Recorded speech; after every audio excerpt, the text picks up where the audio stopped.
Hi, ladies and gentlemen. Welcome to another episode of Poetic Insights with Destiny, the Midnight Owl. How were the previous episodes? How is the new year so far? I know this month is special because it's a love month. And we are wondering, okay, love, Valentine, all the hype is up.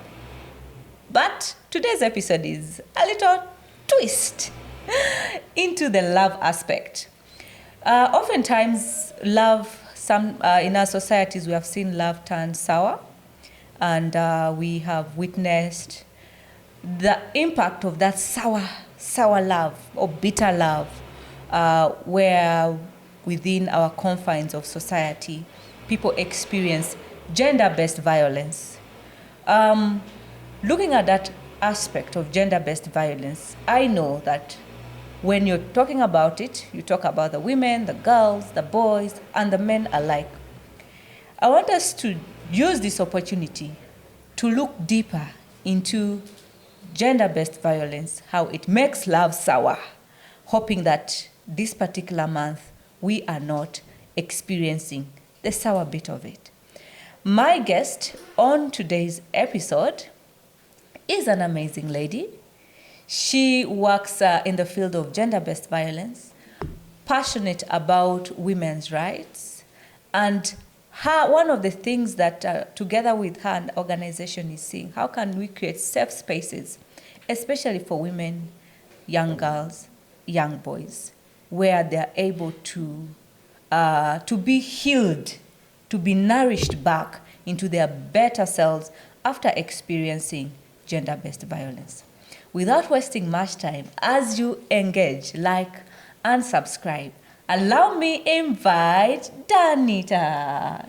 Hey! Thank you so much, Destiny. Yes. It is lovely to be here. Thank you so much to all the viewers for tuning in to the show. My name is Danita Turiho.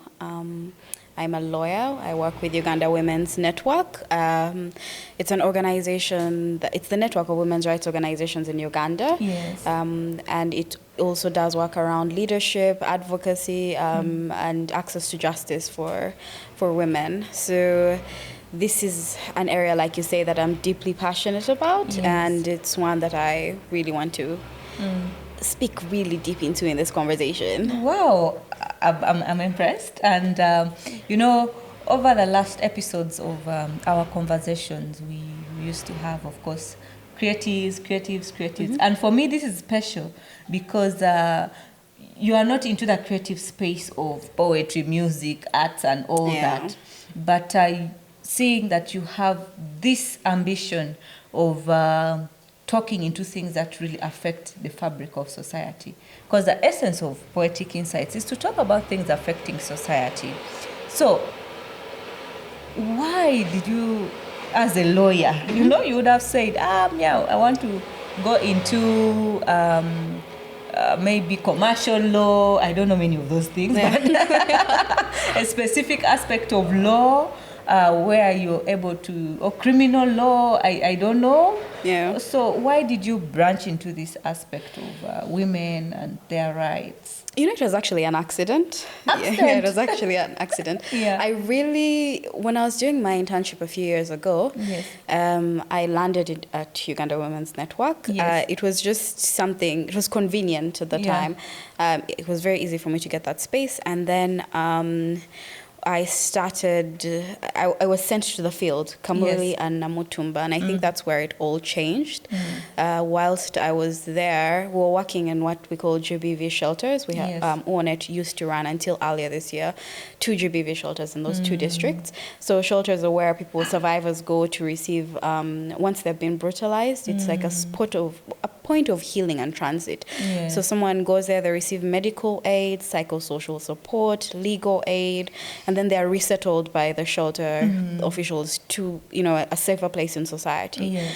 So whilst I was there was this young girl in Namutumba that really, I think she changed my life. Yes. She had been defiled by her father. Since she was 4 years old. She had contracted HIV from him. Oh dear. Her mother was mentally unstable herself, so she really had no one to turn to. by the time she was found, she was literally rotting. Literally rotting. And I don't think to this day she has spoken again. I don't think, no. And the thing that struck me the most about that, aside from the brutality of it all, so her uncle came to one of the advisory shelters, Yes. and he came to report the case. And it was a secret thing. The family had decided that it was not, it wasn't really relevant. So it was going to tarnish their image. Yeah, it was going to tarnish their. They would rather cover it up. Under the bed. Yeah, I remember her grandmother saying, you want to take my son away for a girl? And she kept on saying for a girl, like somehow. Yet she's a girl herself. Yes, she is. Yes, she is. And it did not sit right with me. Yeah. I think that's just understating it. It did not sit right with me. And, her uncle had to actually leave to move on to the next sub-county because he was not safe there. No, he was not safe there anymore. Yeah. The family refused to take back the daughter because, we worked with the police and everything to have the father arrested. Now he's on aggravated defilement charges. And he's, the thing about aggravated defilement is that it's a life imprisonment kind of thing. And the family was so against it. And, that thing struck me. It really, really struck me because I thought I understood what women's rights were before. I thought I understood the space. I thought I understood the concept. I thought I understood now feminism. Coming to real ground there. There was a human face to it. And a human life that will never... It will never be the same. Because it leaves an image in your mind that it is different from what you have studied. Yeah, completely. So here is the real life. Or what I had interfaced with on social media. I think there is a lot... I would like to think I'm an extremely privileged person. And it's very easy when you're in such states to take for granted what you have and to think that maybe some of these things don't matter anymore. Like, oh, no, we're not fighting. Like, women have reached such a far place. Like, oh, there's no need for, like... More. There's no need for more. But, I saw that, and then I kept on receiving. Over the last few weeks, we've been receiving case after case after case, and I've been handling a number of those calls, and it just never gets better. It's not getting better. So, for me, she's the face of your shift into this aspect. Yeah, she is the face, and well, it is a bit saddening because. I have seen cases, especially when I was a bit in the rural areas and all that, and also in the urban, especially in COVID. I think one of the moments that gave me goosebumps was in the neighborhood where I was staying during COVID, how this man murdered his wife and 2 sons. And it's so painful. He had put their bodies in sacks. And put them in a sewage. One wanted to go and throw, but somehow it was found out, and how the community gathered. But the thing that struck me as I was there in the community hearing is how this gentleman had a previous relationship woman who I think had warned this one that guy is violent, what, but she felt there's nowhere else to go for her. This is where she is. She can't return home and all those things. So when we look at gender-based violence in community, sometimes it's until you get out of the statistics and into the real world, out of the social media, into that closest. And these kids used to come and play in our compound sometimes. So for us, it was a big pain. Now, and I'm wondering, what is this gender-based violence demon, should I say? Or what causes it? What gets people to that point where they feel heartless towards a person? In just for us to understand, beyond just the jargon of GBV and 16 days of activism and all that. Well, I would like to say that I myself do not fully understand on a human level. There's so many studies I read. There's so many studies that, there's so many trainings I do myself on GBV. But on a human level, I fail to understand how another person can be this way. But more often than not, it just comes down to one thing, that's power. So, for instance, rape is less about sex and more about power. So someone is utilizing that space, utilizing that experience to to strip you of your power. Yes, to strip you of your power And show you that they empower can you. do it and you're powerless. Yes, you are nothing. Your basic. One of the basic things we have as human beings is choice. Yes. And if that is taken away from you and that is exercised, then it just comes down to it. Sometimes it's economic power. We have cases, actually I think a lot of it comes down to the fact that a lot of, especially in the case of women, are really financially dependent on these individuals. So even the choice to walk away is nearly non-existent. Even though you've partaken in building that family, even though you've put money into it, even though you've done whatever, the land is owned. In Uganda we have women do 80% of the land of the work on the land, but they own 30% of the land. So in those dynamics you'll be sat in a place where someone is able to keep you in an, I would say, in a lightweight, uncomfortable situation just because you have no choice. And then the society comes in and goes ahead to expand and aggravate these things through their dismissiveness. Someone is telling you someone is telling you that they have an issue. No, I have a friend who interestingly works with FIDA Uganda, and she was telling me that one night her border guy took her to a swamp. It was one of those safe borders, and he took her to a very, very shady swamp there in Ntinda, and luckily a car was coming, and that's why she was able to get away. But it was clear what his intention was, and so she goes to the police and she tells them, this has happened, and they tell her, you don't look raped. Like, you don't look raped. I thought to myself... So they wanted her to present in a certain way for her case to be valid. Just for them, it's until it has happened, they don't count it. Yeah. It irked me. So she went back to the office. She was traumatized. And to this day, nothing has been done. And did she report to the Safe Border people? And, yes, she did report to the Safe Border people. At least they took him off their platform. Yeah, because that's not safe. But the trauma, the experience, and all that. The police, what exactly are you there for? We're so dismissive, and it's not just in such places. It's in churches, it's in families, it's in communities. Someone comes and tells you, and but he looks like a nice guy, but she looks like a really good woman. What do you mean she's beating you? You're not man enough. And we take these things for granted. Maybe how you're dressed, you're showing some skin and all. I'm like, interestingly, we did a bit of a showcase. What was she wearing? It was basically what people who have dealt with were wearing when they were raped. And we had a number of things. We had people wearing diapers. Those were really children. Those were babies that were defiled. We had Gomez's really elderly women. We had people in full, I forget the name of the full Muslim attire. Yeah, from the hijab, from top to bottom, utterly covered. And so someone brings up the argument of what was she wearing, and I wonder, I keep on saying, and a number of the people in the space agree with me, that a rapist is a rapist. Regardless. They have certain markers that they'll look for in their target, in their victim, but it will not come down to what she was wearing. It will not come down. If a man is a rapist, if a woman is a rapist, whatever, they will rape. They will rape. So...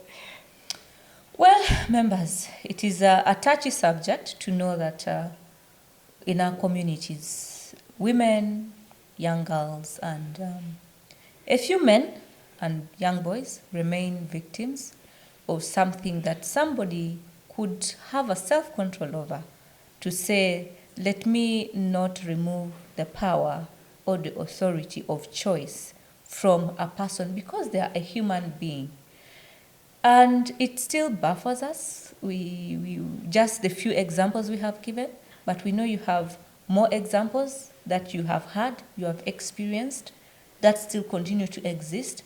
As we continue with this conversation, just give us your feedback of what you have noticed. How can we do better for our communities, for our safety? And don't forget to subscribe. Back to Danita. The Umoja Women's Run is coming up, right? Yeah. You have talked of the shelters. Well, the organization I lead, that is Hatma Creative Initiative, is a partner in the Umoja Run. Yeah. And ours is mainly to see how can we use our creativity, our arts, our talents to shed light to what we are discussing, and also the run. Tell us more about this run. I believe it's one of your initiatives, just like the What Was She Wearing show or something that. Tell us more about it and the shelters. How do people come to shelters? How do they report to shelters? Is it for a specific place, category, region, or yes? Okay, then thank you so much. And by the way, thank you so much to Hatma Creatives for joining us in this initiative. So a brief insight, the Umoja Women's Run is a coalition-led initiative. There are over 30 organizations that are part of it, majority of whom are women's rights organizations, but we're always open. It's a run for GBV shelters. It's the inaugural edition. Yes. One of the things, it was born a few months ago, the idea of it all. A few months ago, I was doing some research on a consultancy on underinvestment in women's rights organizations. And one of the things that came up is, first of all, there is underinvestment. It's a given. 1% of global donor funding goes towards women's rights organization work. 1%. Yeah, just 1%. It's extremely minuscule, a drop in the ocean. But women's rights organizations still stand tall. They still stand and do the work that is meant to be done. I think a huge part of that comes from the fact that it's led by human beings who, the women lead it, they care about it, and more often you find yourself funding a small aspect of your work. And put in there. Yeah, and so they keep it alive. But more than that, we found that the women's rights movement is a bit more fragmented. So how do we bring ourselves together, and how do we do something that unites us? So at least once a year we're in the same space and we're doing something for a goal. So the idea of the run came up.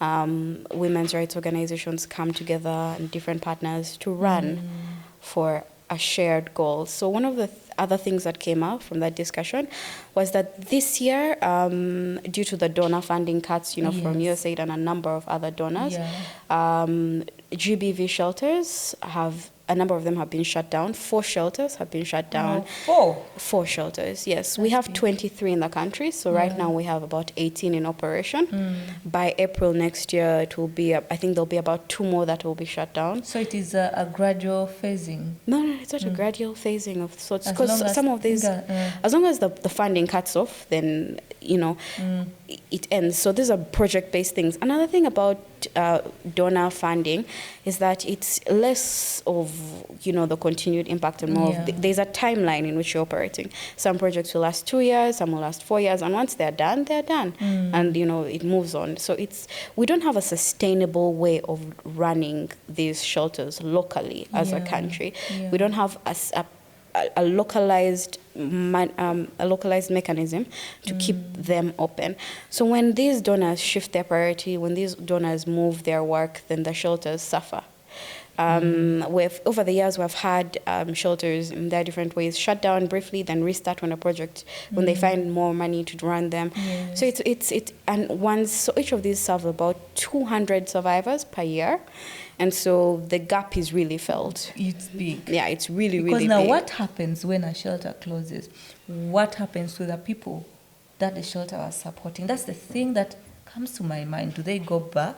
By that time, will they be already fit to be immersed in the society where this could have been the ground of where these cases happen? What happens to these people? Okay, so first I'll preempt it by saying that shelters are transit points. They're transit points. Yes, okay. So legally you're not supposed to keep someone in a shelter for more than 16 days, but that's a bit unrealistic when you deal with the survivors themselves. So we find individuals stay longer. The longest I have seen someone stay in a shelter has been about a year, and that was because she was a minor and her family would not let her go back to the community. So she needed to be there until we were able to resettle her. Yes. So the most pertinent point of these things is the resettlement plan. So when an organization sees that their shelters are going to be shutting down, they make it a point to resettle each of these individuals. Yes. But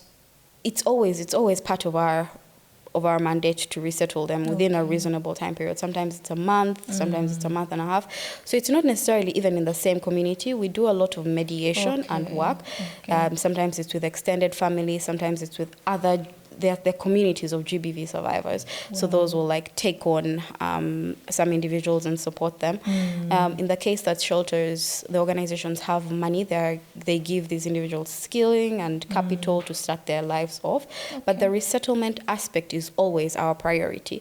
How do we make sure that this individual is medically safe, they have a legal case running, but more than that, they have a community in which they run, they can settle in. So that's family, that's their religious, if they're religious, that's their religious community. If they're really ingrained in their cultural dynamics, then that's the cultural leaders. So we work within a system. We don't work in isolation. Okay, I like that.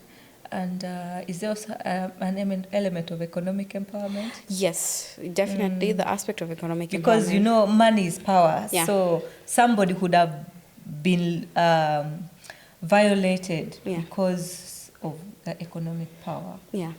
So for us at UNET, we definitely had that aspect. We were very lucky in that the last project we had actually was funding that. So for each survivor, they would get the skills. It was majorly agriculture based, and then they would have the starting capital to go out and, you know, start these businesses. But more than that, they would also run it on a GBV survivor community basis. So there were a number of, in Kamuli and Namutumba, though, they have GBV survivor communities. So they would run their businesses together. I know the most significant one was poultry. So they would have like hundreds of trays out every day. And, you know, so it's a huge aspect of it all. But that is obviously linked to one thing, money. So with the run, what we're looking at doing is... Yes, the run. By the way, people should come for the run. Support us. How much? 25K. 25K for a kit. Come run for love, because love is not violent. Love is not violent. Is that a hashtag? That is a hashtag. So 14th February, Makerere University, Freedom Square is where we'll be. But the idea is that we would bring these shelters to the lowest cost possible to run them. So that means outfitting each shelter with solar panels and underground wells so that the utility costs are cut down. CCTV cameras so that we can they'll be more secure, making sure that each of these is making their own food in-house, so they have some way of some form of agriculture for the shelter itself. So everything in the shelter should just be self-managing. And we're having That's a good way of sustainability. And then, you know, outfitting each of these shelters with a clinic, like an in-house clinic, because medical aid is something that cannot be underestimated. So you have a nurse in place, you have the tests someone is able to have, so that we cut down their medical costs a lot, and then linking up, utilizing and mapping out in each district who the legal aid service providers are, so that even though the organization itself that's running the shelters does not have a legal aid clinic or a legal aid arm to it, they're still able to receive legal aid. So that is the plan with the run. Next year, the 23 shelters that we have in the country should be brought down to their most basic costs. Okay, so if we start the run in 2026, where we are right now, by 2027, at least we should have all this. That is, it's an extremely ambitious plan, but it is not. It is not. It's not impossible. It is definitely not impossible. It's not impossible. Especially if we have individuals come in with the donations and whatnot. If we have corporate entities come in, like if you have a solar panel you want to give us, please. By the way, on that note, members, I know you're wondering, where's the poem? Where's the poem? This particular episode is special because we want to utilize this time so well.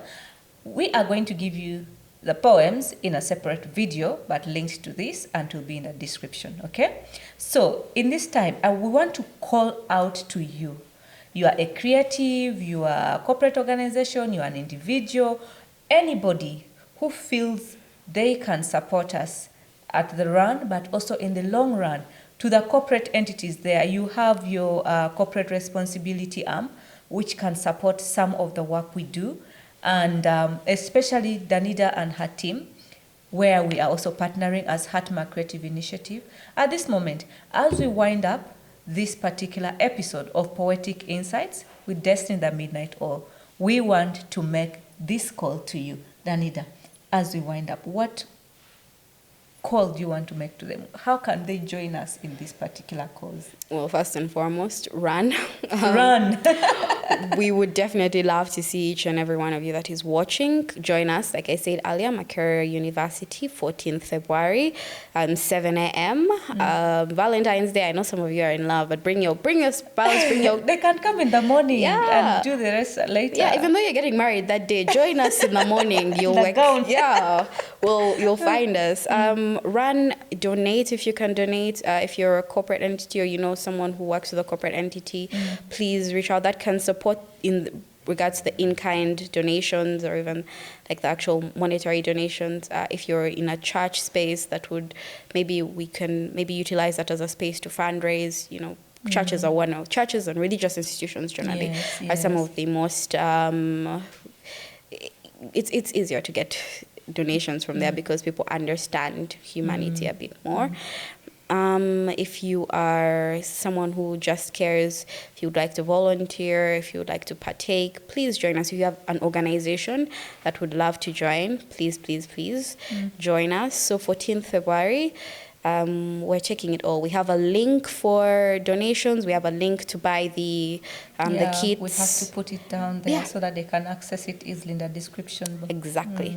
So we also have an in-kind support list, which which we'll also be sharing with you, so that you can get that out. Yeah, but these are the ways that we can support it. Between February 14th, 2026 and February 14th, 2027, the 23 shelters we have in this country can be brought down to nearly zero costs, aside from, the costs of staffing and maybe running the clinics, the in-house clinics a bit more. But we can make this sustainable. So, Danita, because of course Valentine's Week is this month where we are right now, apart from the run, any tips, advice, recommendations, I don't know, for the people out there in terms of gender-based violence, something that they can go with of maybe hopeful, or how to prevent, how to protect themselves? Any advice? Yeah, I would think that first and foremost, on the aspect of society holistically, we need to be our first point of support for individuals. We need to check ourselves. Are we a safe space for individuals to come to in the case that they find themselves in an unsafe position? But more than that, I can ask someone, if you're in an unsafe situation, leave that person. But it's a bit tricky. Yeah, it's a bit tricky. Yeah. But what I can say is that know your non-negotiables as a person, especially if it's in regards to personal relationships, because some of these things do build up, and be able to at least notice a few red flags. But more than that, let's actually care for each other. Yeah. In the case that you are going through something, please reach out to a women's rights organization that does this kind of work. We have FIDA Uganda, we have Women's Pro Bono Initiative. You can give Uganda Women's Network a call. In certain other districts, there's Okoa Refuge. There are a number of organizations which we'll also share. You can just give them a call to see about, getting help. But know that first and foremost, it's not your fault. It really isn't your fault. That's why I struggle to give such advice, because it's not your fault. You wouldn't want to be in such a position. Yeah. You don't fall for it. Yeah, and sometimes, more often than not, there's very little that you could have done to avoid it. So it's more about how we hold the perpetrators accountable, how we avoid a society that gives perpetrators more room to operate, as opposed to what a survivor can do, because it's not that safe, it's not that easy. But otherwise, thank you so much for having us. Thank you so much, Danita. I look forward to running. I'm going to run, and my team at Hatma will come to run. Love is not violent. Love is not violent. So thank you so much. Ladies and gentlemen, thank you so much for being with us here on this special edition of Poetic Insights with Destiny. Let's go buy those kits. All the details are in the description below. But also, your poem is linked below. Enjoy it. We say this is special, so have yourself a lovely love month, which is not violent. Happy February to you. Happy 2026 to you. And always remember, it's not your fault in case you find yourself in this position. But let us strive to create a society that is safe for us all. I remain Destiny. Good night and God bless you.